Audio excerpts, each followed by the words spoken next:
But I am going to talk a bit about, hopefully, the why, and also the how, and some a bit about what next for Pause.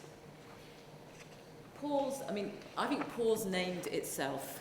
The reason it became called Pause is we kept talking about that. Whenever we were describing the issue, it was about how do we make that space? How do we just help these women and their systems take a pause in this issue, with this issue? Some of the origins of it, I used to work 10, 12 years ago now, when I first really came into this world, was in the Humphreys Hospital, running the child protection service there. And I became involved only first-hand in removing babies from women in the maternity wards, and seeing this happen day after day. But what became apparent was it was the same women coming in year after year. And that Georgina Perry, who we'll be talking a bit later, one of the co-founders, who was referring these women, and again, the next year, whether they were coming from sex working services or people who were known to drug and alcohol services, started to think about what is it, why are they caught up in the pattern? What is it that happened? Why, when these women, as we've talked a bit about on the film, and actually they probably do realise that they were unlikely to go on and keep that next baby, but why year after year were their circumstances exactly the same? And actually at the point that child was removed, seeing there was a gap left, metaphorically and literally. There was a gap for them, the child has been removed, but actually then a gap in services, because although there are lots of very good services out there, very creative services, a good drug and alcohol service for mental health, but actually they all were working within their remit. And I think that was something the Minister mentioned and David did earlier, that no one was thinking, actually, what happens to these women when you walk away with that baby in a car seat, however you might do it, and they are left. And they are hard to engage. And so what happens is they disappear until they come back through the tension of being pregnant. So it was through this, and over the years, talking with a number of colleagues and other people who are here now who worked in Hackney, about the possibility of what can we do about this. And we kind of kept this sort of anecdotal data collecting. Oh, there she is again, number 3, number 4. And we got funding to do a feasibility study in 2012. It was from that this very striking number came, about 49 women who had already had 205 children removed from their care. Now, all of these women had had 2 or more children removed, actually on average 4, and they were likely and of an age where they would probably go on and have further children, but more importantly, their circumstances looked like if they were to have further children, they would also result in being removed. It was with this figure that we were very fortunate that it was actually at a time that public health was transitioning or transitioned into the local authority, that public health in Hackney actually saw this as a public health issue. And it wasn't just about social care, this was across all services. And they actually offered to fund an 18-month pilot, which is where Pause in Hackney began. I'm going to talk through a bit of the data from that feasibility study. I know you've got a lot of it in your pack, so I'm not going to sort of stay on it too long, but I just think it's important because it does tell us a lot. But it tells a lot about Hackney, and what we are looking at now is 6 further areas, and what I'm really interested, as the data's beginning to come in, to look where the similarities are, where the differences, and I think we've got a lot to learn from that.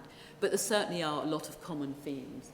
I mean, one of, about the numbers, actually what we're seeing is the figures we're getting now from other sites all relatively similar in the proportions, particularly the average of having had 4 children removed. When you look at one woman there who's had 11 children removed, actually we have a family group who between them, when we looked at our 49 women, have had 19 children removed. And actually it was only day before yesterday that I was told that one of them, who's a daughter of one of these women, is now pregnant with the 3rd, and she's a care leaver. So actually that will be bringing that up to 20.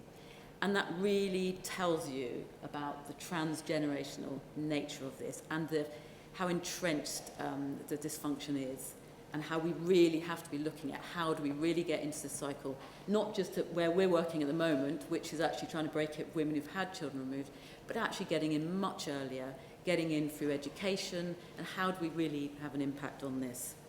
I mean, one of the women, when I was working at the Homerton, one of the women who actually is in our cohort and working with us now in Hackney, I removed her babies number 2 and 3 in that short period.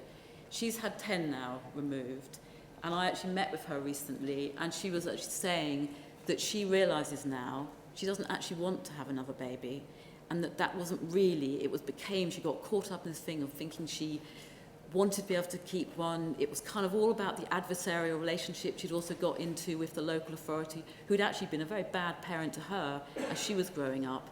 And you realise the complexity of this issue. It's not just about wanting to have a child. There's a lot more that we need to learn and try and understand about it. So some of the issues, which I don't think really any of these will probably be a surprise to many people in this room, and certainly the majority of the women we're working with, again in Hackney, and I'm beginning to see this as coming through from the data from the other sites, is that they are mainly all using Class A drug users, and all have very similar patterns, with domestic violence being a very key feature. But I think we must remember that these are probably not the cause as to why their children are removed. These are the symptoms, and we have to again be looking at it, understanding why. Why are people using drugs and alcohol, getting caught up in these relationships? And actually, potentially, the level of distraction that can create away from some of the really difficult issues which PAWS hopes to help these women address. The other thing I just want to touch on, sorry, before I move on this, is about that highly adrenalised state that the women live in. And I know when we meet, when you meet and talk with Gwen a bit later, the whole area around personality disorder is, I mean, that figure of 8%, I can tell you for a fact, is not correct. That is what comes out of files and who they're known to and mental health services. But actually, I would say, certainly with the 20 women in the very initial cohort, I would say all of them had personality disorder to some degree. And we've really got to understand that better, and I'm hoping some of that will you'll get from Gwen in a while. But also that it shows us and it tells us something, that either these women are not getting in contact with the services they need to, or they're not getting in contact with them, or actually that they're not getting the diagnosis and the help and support they actually need. So these are our 200 children from Hackney, 205 children who were removed. And we were asked to do a study to actually look at what were their outcomes. Because maybe we've got this wrong. Actually, maybe they're all having really good outcomes and it's sad, but it's okay. But they're not. Certainly, these 205 children, we tracked them right through to adulthood, because many of them now are adult, some of the earlier children. And they are having significantly poorer outcomes than the normal rest of the population. And as you can see, I certainly would have expected to see more having been adopted, but actually only a third of this group have been. A majority have been placed within the family system, which absolutely, in principle, I agree with, and I think everybody's aim and objective is that. But I do think it raises some questions, not answers, but I think we do need to be thinking about, do we really understand the systems that we're placing children within families? And then if we do, are we doing enough to support them to look at some of these cycles? Because our women were brought up within those families to some extent, or many of them may be in the care system. So it raises a lot of questions, and I think we should be looking at trying to gather more data like this and more information that can help us understand that. A third of boys who are known within the criminal justice system have been in care, and 60% of all girls who are known and young women in the criminal justice system have been in care. And I know there's a new review coming out that Lord Laming is going to be leading, particularly looking at that link with care and the criminal justice system. So I think all of this can tell us helpful things. The other point is contact. You look at this picture, and what we understand in children's services and within the court system about the level of contact is not the real picture. Because actually what we're seeing is these women are having, and the families and their partners, having a lot more contact with these children is understood. So if that is going to be happening, then we need to be doing the work to make sure that contact is appropriate, but actually also conducive for better outcomes for all. So, the how, the model. So PAWS particularly focuses and tries to help the women in this space to actually think about themselves as a woman, not as a birth mother, not in relation to other people, but who they are as an individual, and actually where they are. And we try and work with them where they are at that point. And it's about going to where they are, so this is very much an outreach model. But before you can really start doing some of the more sort of perhaps meaningful work and the work of the therapeutic work, actually you can't do any of that unless you stabilise them. So a big part of the work for practitioners early on is firstly beginning to develop trust, which, as you heard from the film, is a big issue for many of the women. So it's actually about the quality of that relationship, developing that engagement with them, and actually dealing with some of the really basic needs. It really is the sort of Maslow triangle of need. Stabilising them in housing. I think now all the women in Hackney now have been stabilised, but actually initially most of them were either in very poor accommodation, totally unsuitable, next to a crack den, or where their partner lived next door who they'd been involved with a domestic violent relationship. But actually, the services have been incredibly creative in thinking, and particularly Hackney Housing, I have to credit to, because they've really thought differently about how they placed our women and how they deal with housing. And health needs. You know, many of these women have never been to a dentist, so we have a friendly dentist. And actually, what might seem like small things, they're massive things. If you've lost half your teeth through drug use, and it's, what's your smile look like? How can you smile if your teeth are missing? So some of those really important things about self-confidence and how you feel and how you look are important, and we work with all of those aspects. And also, obviously, around debt. Many of them have got a real mess with their finances. Their lives have been very chaotic. And actually, you just have to get some of those not simple, very complicated, but basic things sorted before you can move on to other work. The next sort of place we sort of tend to go to is around sort of education and employment and around aspiration, because what you'll find with many of the women is they've missed those opportunities. You know, during their teenage years, they were probably being sexually exploited, or they certainly were probably absent from school, or very poor attendance. And so actually the normal stages of development where you get a chance to aspire and think, I'd like to be a brain surgeon, I'd like to be this, they've had none of those opportunities. So part of it is about going back and re-looking at that and actually let them go through that, being realistic, but actually they can also do that, recognise their own potential.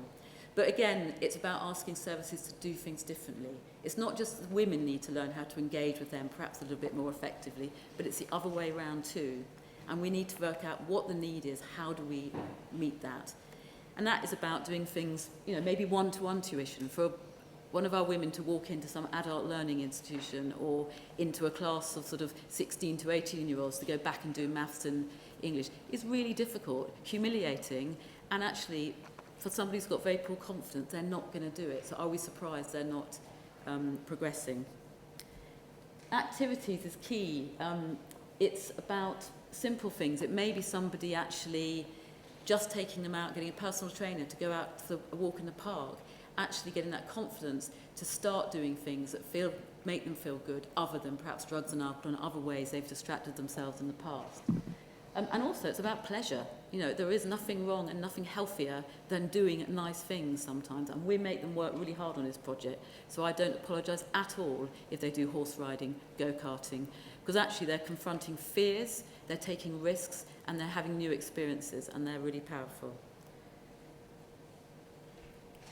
Men, partners, families, this is a systemic model, and we cannot look at these women in isolation. It's absolutely key we see them in relation to their whole circumstances, not just their personal system, but also their professional system. And so it's about working with them to understand those. And we don't talk about the men enough, and we are also guilty of that, and it's something I really hope as we develop over the next period and through our sites, we really think about that more, because it's very easy for it to slip. And actually to think about their relationships, they are fathers, and when you look at the men and you look at some of their histories, they are very similar to these women. Yes, it's manifested in domestic violence, and no, we can't, you know, we're not condoning that or saying that's okay, but we do have to understand it, and we actually have to work with that and work with that dynamic. And actually just saying to these women, move, leave, go on from this partner is not the answer, because they will move and go on to another relationship that's similar. So actually it's about understanding that and understanding why they caught up in these very kind of, let's say, highly adrenalized kind of drama circumstances. There's a reason. So we do work with the men. We had a male worker for a while in Hackney, which unfortunately we haven't got at the moment, but we certainly want to continue and try and get that going again. Someone who actually does do some good things with the men too, and actually help them see that it can be a positive thing, because there is always a risk of some sort of sabotage as well. Self-reflective and sort of loss and grief. I mean, key area is that those 205 children do still exist. And actually, these women still can, and so can the families, have an impact on their outcomes. And actually what we're seeing is they're beginning to, with the practitioners who've worked really hard with them to help sometimes regain contact. It might just be through letterbox contact, probably quite old-fashioned now as everyone's contacting them anyway via social media. However, the opportunity to write one good letter, and the opportunity for a child to hold on to that one good letter, I can tell you makes a difference. And we've had that feedback directly, not just from the women, but actually from a 13-year-old boy who received that letter from his mother, birth mother. Most importantly, and none of this could happen if it wasn't for two things. One is the practitioners. And actually, this whole model relies on the quality of that relationship and how they actually really go along with these women in their lives, whatever they look like, however they are, but they don't do it for them. And I'm really so thrilled to have heard somebody actually say that on the film when they weren't given a script for that. But actually, that it's about being with them and showing them, modelling, using social learning theory, that actually there are different ways to navigate this actually very difficult world that I think every one of us can say can be a nightmare sometimes. BT, British Gas, whatever the things you're having to deal with. And if you haven't got those skills, that's really challenging. So it's actually modelling those skills, but also it is about trust and showing them how they can develop relationships and healthy relationships and about the boundaries. But it's a difficult job. It's a very challenging job for the practitioners. And it's very intense because they only have between sort of 6 and 8 women with them. LARC, I couldn't leave without talking about long-acting reversible contraceptive. Absolutely key. It's a mechanism to create that space, and that's what it is. It's a tool, because without that, again, they'll be caught up in pregnancies will happen. We know if they were not on contraceptives, they will get pregnant, and the women would be the first to say that. And actually that then just brings them right back into that world of drama, fighting, battles with courts, battles with social services, and whoop, they're off and they're away from actually focusing on themselves. So we're very clear about that. It's about creating a space. It's not about dictating where they go in their future, because we hope that when they get to the end of the programme, they'll actually be in a position, or at the beginning, this is not a quick fix, but at the beginning of being able to make decisions that are hopefully better for themselves and in their own interest and their decisions. Just briefly, some of the social and economic benefits, I think we've touched on that quite a lot, and David spoke about it earlier. But yes, absolutely, the savings are significant, and certainly so far from in Hackney, obviously these are all potential, but potentially, we've now worked with 29 women, that's a fact. We do know they could potentially have had, based on our previous data, 23 babies. We have had no pregnancies in that period. But there have been some really good positive outcomes as well for those women. I really hope that is demonstrated by the film, and I think the women actually speak for themselves on that. But you're seeing people in employment. We're seeing people now doing voluntary work. Actually, you can see their confidence when you meet them. Getting involved in things with, like, the London School of Fashion have done some work with them, learning some really interesting skills. On the long term, as you can see the projections there, I think that's what the Minister talked about, so I won't go into any more detail on that. So, what next, and where do we want to go? Well, I think, like the women, we also have to be careful and take a pause. And we have to make sure that we reflect, that we look back, see where we've come from, what we're learning, actually look at what is working, eject what isn't working, because it is absolutely, these are pilots, and no apology to say we are learning, and we're not saying this is our answer to everything, but what we're trying to do is be open to see what information comes back to us. Also, this is about work that should and can happen within local authorities. This is not about creating an industry forever.